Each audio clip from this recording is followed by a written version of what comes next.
Target ng Department of Agriculture ang paglalagay ng kadiwa site sa mga lugar na matinding hinagupit ng Super Typhoon Pepito.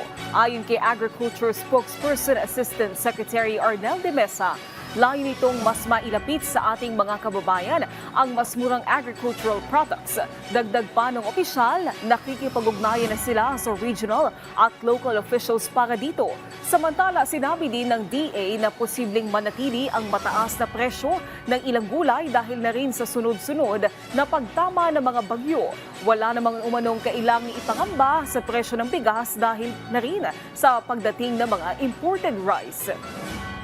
Doon sa mga areas na naapektuhan talaga, lalo nitong Super Typhoon Pepito, nakikipag-usap na tayo sa mga regional field offices na maasistihan itong mga areas na to na malagyan ng mga kadiwa.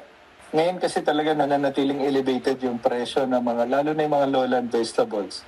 Kasi nga, ang naapektuhan, sunod-sunod ay yung mga the same areas itong Vizcaya, Cagayan, Central Luzon, saka Southern Tagalog. In particular, itong Quezon, Laguna, pati Batangas area na mga major producer natin ng lowland vegetables.